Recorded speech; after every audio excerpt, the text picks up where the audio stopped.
Next question है हमारे पास कि हमें एक यूलर की बहुत इंपॉर्टेंट फॉर्म को डिराइव करना है, विच इज़ दिस।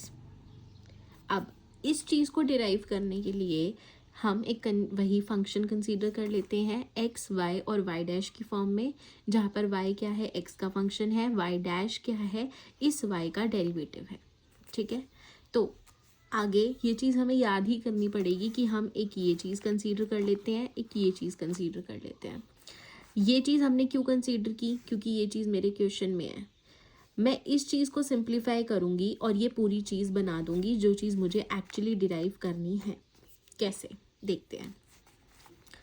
मैंने ये चीज़ ली, इस चीज़ को, ये जो डी ओवर डी एक्स है, इसको मैं एफ से मल्टीप्लाई कर दूँगी, इसको मैं इस पार्ट के साथ मल्टीप्लाई कर दूँगी।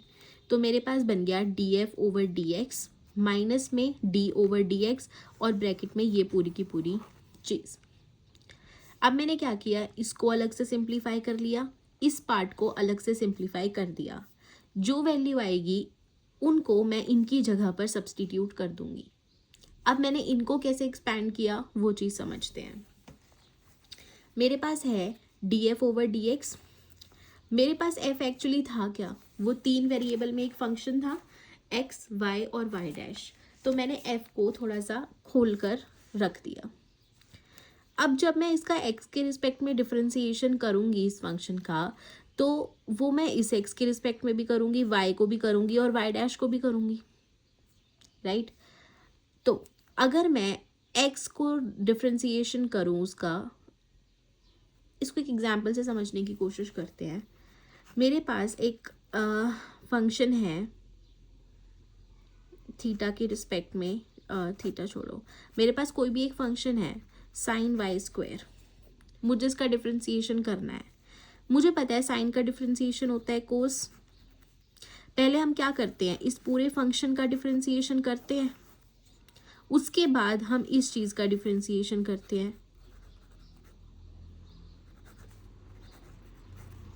राइट।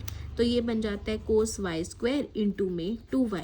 तो मैंने यहाँ पर एक्चुअली किया क्या, पहले इस पूरे फंक्शन का डिफरेंशिएशन किया y के रिस्पेक्ट में, फिर मैंने इस y का डिफरेंशिएशन किया जो मेरे पास y डैश बन गया, क्योंकि first derivative of y square will be y dash, इसको मैं ऐसे लिख सकती हूँ। तो इसका डिफरेंशिएशन मेरे पास ये आया। तो यही चीज़ है हमारे पास यहाँ पर कि जब मैंने x के रिस्पेक्ट में फंक्शन का डिफरेंशिएशन किया तो वो एफ एक्स आ गया। एफ एक्स का क्या मतलब है यहाँ पर, differentiation of f with respect to x.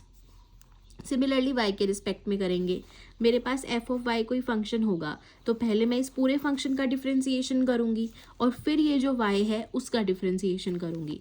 तो पहले पूरे फंक्शन का डिफरेंशिएशन किया, फिर ये जो y था उसका डिफरेंशिएशन किया। यही चीज़ हमने यहाँ पर एग्जाम्पल में समझी। नेक्स्ट y डैश भी है, तो पहले क्या किया, पूरे के पूरे फंक्शन का y डैश के रिस्पेक्ट में डिफरेंशिएशन किया, फिर ये जो y डैश था उसका डिफरेंशिएशन किया। अब y dash already first derivative है, फर्स्ट डेरिवेटिव का मैं दूसरी बार डेरिवेटिव करूंगी तो सेकंड डेरिवेटिव आएगा जिसको हम y डबल डैश लिखते हैं। यही चीज़ मैंने यहाँ लिखी है। तो ये था मेरे पास d f over d x का पूरा डिफरेंशिएशन। सिमिलरली जो सेकंड पार्ट है उसका करते हैं। तो यहाँ पर मेरे पास दो चीज़ें हैं, ये एक तो ये है और एक ये है। पहले क्या किया मैंने, इस चीज़ को ये लिख दूँ मैं y डैश के रिस्पेक्ट में, अगर मैं f का डिफरेंशिएशन कर रही हूँ तो मैं इसको एफ वाई डैश लिख सकती हूँ। इस y डैश के रिस्पेक्ट में मैंने y का डिफरेंशिएशन किया है तो मैंने इस चीज़ को शॉर्ट फॉर्म में लिख दिया। अब दो अलग अलग चीज़ें हैं, प्रोडक्ट रूल। तो क्या किया, पहले वाले का डिफरेंशिएशन किया, दूसरे वाले को एज इट इज़ रहने दिया। पहले वाला y डैश था, ऑलरेडी फर्स्ट डेरिवेटिव था, दोबारा डिफरेंशिएशन करूंगी सेकंड डेरिवेटिव बन जाएगा तो y डबल डैश बन गया f y dash as it is. Plus अब क्या किया, इस पहले वाले को एज इट इज़ रहने दिया और इस वाले का डिफरेंशिएशन कर दिया। यहाँ पर हमने इसका डिफरेंशिएशन खोला नहीं है क्योंकि मुझे इसको एज इट इज़ इसकी आगे ज़रूरत पड़ेगी। यहाँ तक समझ आ गया। आगे है हमारे पास कि ये इन दोनों की एक्सपैंड करके जो मेरे पास वैल्यूज़ आई है इनको मैं इनकी जगह पर रख दूँगी। तो मेरे पास क्या बन गया, मैंने वैल्यूज़ रख दी, यहाँ पर बाहर माइनस था तो मैं इस माइनस को बाहर रखूँगी, और जब भी मुझे ऐसे बाहर माइनस दिखे इस माइनस की वजह से अंदर के साइन चेंज हो जाएंगे। तो वही किया, ये वाली चीज़ मैंने एज इट इज़ लिख दी, फिर माइनस प्लस था माइनस हो गया, प्लस था माइनस हो गया, ये दोनों सेम चीज़ थी अपोजिट साइन में तो कट हो गई।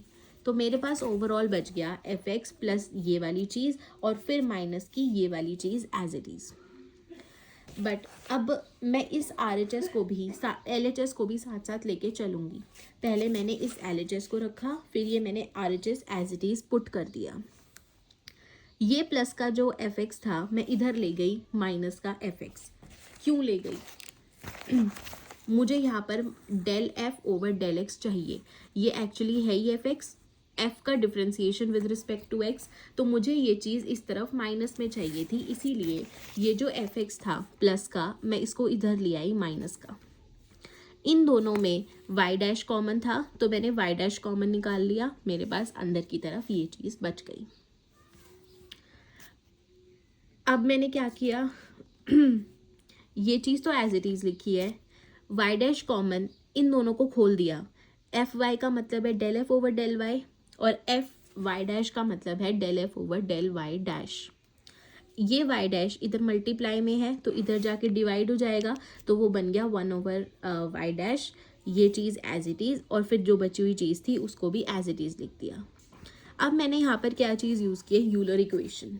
मुझे पता है यूलर इक्वेशन के हिसाब से कि ये वाली चीज़ ज़ीरो की इक्वल होती है, तो मैंने एज इट इज़ यहाँ से ये चीज़ उठाई और इसकी जगह पर ज़ीरो रख दिया, क्योंकि ये पूरी चीज़ सेम है तो यूलर इक्वेशन के हिसाब से ये पूरी चीज़ ज़ीरो होनी चाहिए, तो ये ज़ीरो हो गया। ये वाई 1 बाई वाई डैश इधर आके इसके साथ मल्टीप्लाई होगा तो वो ज़ीरो हो जाएगा, तो इसलिए मैंने इसको कट कर दिया। जो चीज़ मुझे